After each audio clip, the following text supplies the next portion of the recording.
Hosio, Tuhiju, traditional greetings to each of you. I'm Pam Kingfisher with the Nuclear Truth Project, and welcome to our webinar today. We're happy to come together today to share a diversity of stories and lived experiences of nuclear colonialism. I'd like to open us in a good way today. Creator and healer of all things, it is with humbled hearts that we gather together. Thank you for the serenity of nature. We thank you for the rushing of waters that flow from the mountaintops to hydrate us. May we work to keep them free from pollution. We thank you for the wisdom that can be found in the trees when we learn to empty our minds and listen. We thank you for the gentle winds that flow over the grassy meadows and the music that can be found there. We thank you for the rainforests that give us the air that allows us to survive. May we endeavor to keep them clean and intact until after the era of pollution has ended. We thank you for Mother Bear as she teaches us the importance of nurturing our young and teaching them to survive. We thank you for the wisdom that can be found in our hearts. We thank you for the gift of life and the many blessings that you have bestowed upon us. Wado, thanking you. I will be opening today with my story, and then I will introduce our other panelists, and we'll have questions and answers at the end. And I will, so please go down to the bottom right corner. There's a Q&A box rather than the chat box for questions and answers, and we'll have that at the end. So thank you. Steel, and that's my greeting in Cherokee. I'm part Cherokee and part daughter of plutonium, I guess we'll say. I was born and raised in the shadows and secrecy of the nuclear bomb. The Manhattan Project was a government and corporate partnership, but first they had to take the land, displacing indigenous peoples at Hanford and many other sites.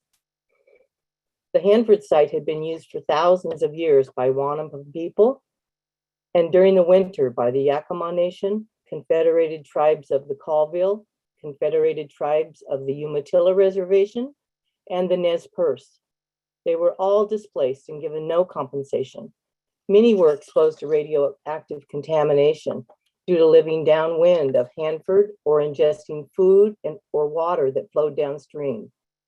Native American communities have been disproportionately felt the impacts of this contamination, as many depend on the Columbia River for their customary diets, and as our lands have been pulled into nuclear colonialism across the country. My parents were orphans, easily lured to the promise of a good life. My dad, on the left with his older brother, was recruited in 1943 along with many unskilled laborers from Oklahoma, Arkansas, and Missouri. You could go to war or build the bomb, is what I always heard. My dad had a fourth grade education. He had ran away from home when he was 11, and he was driving a taxi at the time he was recruited. My mother on the right was raised in an Indian boarding school. She was an orphan as well. She was taught to cook, clean, and nurse. They underestimated her. My father worked construction and stayed for 30 years. This is him on the left here in this photo. He would read a dime novel almost every day, and I could never figure that out. I thought, geez, daddy's lazy, you know? Later, I learned that the workers wore these dosimeters to notify them when they had too much exposure, and they would sit in the lunchroom for the rest of the day. So that told me later that my father was dosed early in the day and timed out and could read, you know, a cowboy novel in the lunchroom. But I was so confused by that for so many years. And the secrets and lies and snitching on neighbors is where it all really started in the 40s. There was nothing there. So they began building not only the construction site at Hanford, but Hanford City, which was a tent city, and then a trailer park, the largest trailer park in the United States. So everyone came there. No one had grandparents. There were no towns there. Richland was completely fabricated by the US government and the corporations. It was DuPont at that time, and many others came through. My family started in Richland, which was really, you know, the engineered city. The atomic city was what they proudly called it. The atomic bowling alley, everything was named atomic. But then we quickly moved to the country and moved to Benton City. And most of our dads worked at the plant. We didn't understand anything that was going on there. We got under our desks at school, but we didn't realize why the bombs would be coming to Hanford, coming after us. We just never put it all together. And they kept the workers completely out of sorts by making them work swing shifts and switching them every week. So you would work a week of days, a week of evenings, and a week of nights. So all of our daddies were cranky, and they all worked different shifts. So we always had to be quiet. No matter whose house we were at, we had to watch out for our dads. And Hanford is huge. I don't think anyone understands the scale. This was the building of the plutonium plant in 1943. But it's 586 square miles. It's massive. And it has one public road going down through the middle of it. So even though I lived in the third house from the fence, we never grasped how large it was. The uranium for the first bomb was mined near Spokane on the tribal reservation of the Spokane people. Despite closing in 1981, cleanup of the mine did not begin until 2017, allowing waste to pollute the area for 36 years. And to note, approximately 75% of all US uranium is located on native lands. And again, we just never got to see how close the plants were, the actual buildings were to the Columbia, the Nichiwana, the Big River. They needed all that water to cool the tanks and to keep the plutonium stable with the cool water running around it and back out into the river. So they needed that much water. It really is a very, very large river. Early waste storage was in cardboard boxes and barrels. And then later, oops, he's got changed. On the left is the construction of the underground tanks. So all the waste at Hanford is stored in 177 underground tanks, 67 of them which have leaked over 1 million gallons of waste into the surrounding soil. And they shouldn't use that word, it's sand. It is so porous. It is straight to the groundwater, straight to the river. The big issues are getting these underground tanks emptied of 53 million gallons of waste and about 80 square miles of groundwater that's contaminated with radioactive or hazardous chemical waste. None of this is purely one or the other. I grew up across the river in the Orchard Valley, on the left there at the Horseheaven Hills. So that's the Yakima River running through it. It's a beautiful little farming community. But we didn't know Columbia Camp. This middle picture is what was left of it when I grew up. It was a prison camp where they brought in prisoners, many objectors of the war, and people. It was just really interesting. They weren't hiring any African Americans or Mexican Americans, so they brought in the prisoners, and we didn't know they were housed in our town. Of course, it was all gone before I was born.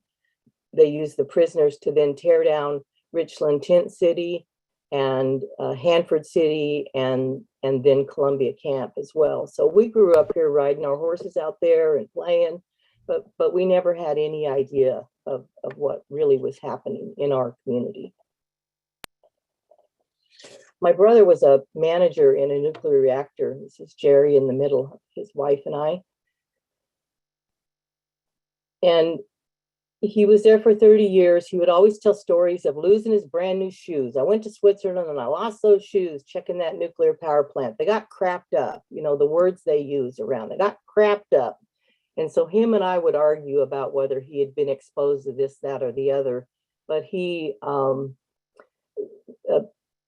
suffered from a rare disease. There's only 6 in the US at the time that he contracted myelofibrosis, where your bone marrow turns to fibrous tissue and you can no longer produce blood. I believe it was linked to the beryllium that he was exposed to. So it's not just radiation, it's all of the hazardous chemicals and the toxic stew that they create that is really harmful in our communities and lasts forever. So those chemicals are deadly too. He only lasted a year. I was a perfect match and donated stem cells. Those are my stem cells in that little bag hanging there. It was kind of magic, but a year later, he just didn't want to continue seeing doctors all the time and living on pills, and his body rejected my stem cells and he passed. So it was sad. And I moved back to Oklahoma. Here on the left is the Illinois River. You can see an eagle there in the middle. It's beautiful. We're on the border of the Arkansas, the last finger of the Ozarks that come down in here. So we have water and trees. Don't tell anybody. The rest of Oklahoma is all flat and red. But what I discovered on the right was Kerr-McGee. You know, again, this corporation. So I came back to my family land. The Cherokee people were marched here at gunpoint from the Army in 1836 in 4 different waves out of Tennessee, Georgia, and North Carolina. And then Oklahoma, it was Indian territory at that time. In 1906, Oklahoma State was formed and they gave allotments to the natives. And my grandmother was given 240 acres. We lost some of it, but I still have 160 acres. That is our heritage, and I live here working with these. And so I got very involved in looking at what Kerr-McGee was doing and who were they. And they were running this plant at Cimarron nuclear fuel plant, where Karen Silkwood worked, whistle blew, and was murdered for it. And they were sending these damaged fuel rods that Karen found up to Hanford. So there's some damaged, dangerous things in those buildings at Hanford, and I had no idea about this massive connection between all of these corporations and the government and all the bomb building and what it all involved, the money that was involved. The movie Silkwood there in the middle top is available on Blu-ray. It's hard to find, it's hard to see. You won't find it being live streamed anywhere. So I'd encourage you to get a copy of it and sit on it. It's a really important part of the story. Kerr-McGee operated Sequoia Fuels Corporation on Cherokee lands here and left behind a lot of contamination. So our group, Native Americans for a Clean Environment, sued the Nuclear Regulatory Commission. We sued the EPA too and a couple others, but mostly we focused on the Nuclear Regulatory Commission was not doing their job to protect us. And this picture up in the left corner is Diane Curran, who was our attorney out of DC, and our scientist Arjun Makajani there with me. And Arjun also noted that they left a dump where the uranium concentration was similar to or more higher than many uranium mines. This plant supplied 23% of the world's uranium supply in uranium hexafluoride to power plants. And then we refined that spent fuel into uranium tetrafluoride, which is the shelling on the armor-piercing bullets and the tanks. Kerr-McGee owned the Quivira mine on Navajo Nation, and they mined the yellow cake there, trucked it all to Oklahoma, and processed it at Sequoia Fuels. Then they put it into ponds, the waste ponds here in Oklahoma. And sometimes they would truck all that waste back to Quivira mine, put it back into the mine. Once they had filled that mine up with waste, they would just turn on the spigot and drive back. And oops, it's empty by the time they got to New Mexico. But my friends and colleagues in the Navajo Nation, Red Pond Road here, they're really suffering from this mess. And it has quite a story of its own. Most of the Sequoia Fuels waste was recently, 2018, we had a court judgment. The Cherokee Nation hired Arjun Makajani to come back out and help them fight with the state against the company to get the waste removed from Oklahoma. Unfortunately, it was taken back to the White Mesa Uranium Mill in the land of the Goshute people in Utah. And this map is where that mill is. The mill is currently receiving waste from the Fukushima disaster, and they are looking to bring in and remill uranium waste for Estonia.